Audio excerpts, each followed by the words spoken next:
이재명 대표의 당무 복귀는 더 가열찬 싸움의 시작입니다.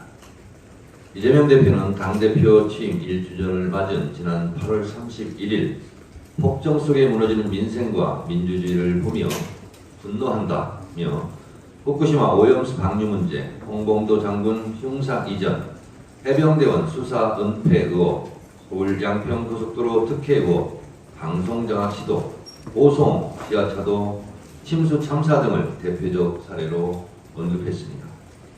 국민의 한 사람으로서 무능, 폭력 정권을 향해 단식투쟁으로 국민 항쟁을 시작했습니다.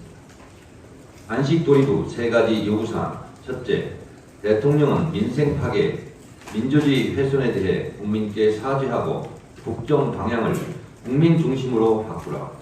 둘째, 일본 핵 오염수 방류에 반대 입장을 천명하고 국제해양재판소에 제소하라. 셋째, 전면적인 국정 쇄신과 개각을 단행하라.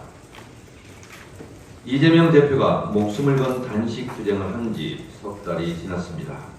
언론은 온통 이 대표의 단식 기간 동안 체포동의안 가결, 기각에만 관심이 있었지 왜 단식을 시작했는지, 요구사항은 무엇이고 윤석열 정권이 어떻게 철저하게 이를 무시했는지 관심받 상황이었습니다. 상기해 보면 바뀐 게 하나도 없고 변한 게 없다는 점입니다. 후쿠시마 핵 오염수 방류 문제는 점점 더 위험해지고 있고 홍범도 장군 흉상 이전 문제는 해결되지 않고 있으며 해병대원 수사 은폐 의혹도 방송 장악 시도도 더욱 악화 일로에 있습니다. 서울 양평 처가 고속도로 종점 변경 사건은 아예 처가 땅 쪽으로 하겠다고 민망한 이권 카르텔을 노구라했습니다. 권력을 이용해 한몫 단단히 챙기겠다는 겁니까? 내각 총사퇴로 통한 국정쇄신은커녕 더 깊은 수령으로 빠지고 신구, 검사, 극우 인사에 대한 인사정책은 국민을 더욱 분노케 하고 있습니다. 이재명 대표가 오늘부터 당무에 복귀하지만 단식 투쟁 전후에 이 정권이 바뀐 건 없습니다. 비록 몸은 덜 회복되었지만 이제는 먹으면서 더 가열차게 싸울 때입니다. 윤석열 대통령은 언제는 이념이 제일 중요하다고 하더니 강서구청장 선거 대패 후 민생이 제일 중요하다며 국민이 무조건 옳다고 밑도 끝도 없는 얘기를 했습니다. 이념파리에 이어 이제는 민생파리 하려는 겁니까? 이념은 말 그대로 사전적 의미로 이상적인 것으로 여겨지는 생각이나 견해입니다. 이념을 악용하고 이념을 도구로 폭력을 휘둘러서 그렇지 나쁜 말이 아닙니다. 그러니 하루아침에 헌칙장처럼 버릴 말도 아닙니다. 국민이 무조건 옳다는 말도 그것을 이제서야 깨달았습니까?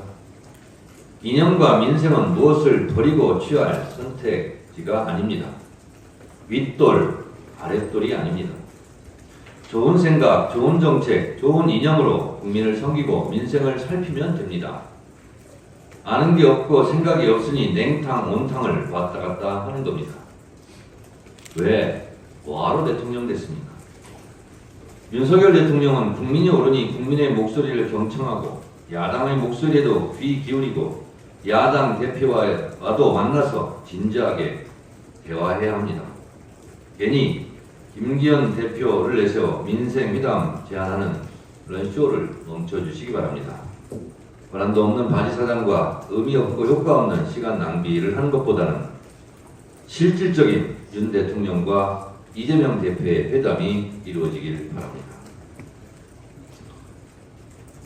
민생을 챙긴다는 말은 국민의 생활과 생계를 보살핀다는 뜻입니다. 국민들은 고물가 고금리로 민생고에 시달리고 있습니다. 윤석열 대통령이 진정 민생을 말하려면 민심에 귀 기울이고 민심을 살피고 헛된 욕심과 과대망상을 버려야 합니다. 무엇보다 중요한 것은 하루빨리 왕으로서 군림하려는 자세를 버리고 국민을 섬기는 일꾼 모습의 낮은 자세로 낮은 자리로 내려오는 것입니다. 한마디로 비정상의 정상화로 복귀하려는 실질 의지입니다. 민생이 헛된 구호가 아니라 야당에게 협력을 구할 것은 구하고 야당과 서로 잘하기 경쟁하는 정상적인 정치로 돌아오는 일입니다. 국민들께 잘못을 인정하고 사과도 하고 이해를 구하는 진정한 용기가 필요합니다. 독재 정권에서는 통치가 횡행하고 민주주의 시대에는 정치가 정착되고 어두운 민주주의 시대에는 협치를 합니다. 윤석열 대통령은 통치자의 무거운 왕관을 벗고 정상적인 정치, 서로 상생하는 협치의 길로 돌아오길 바랍니다.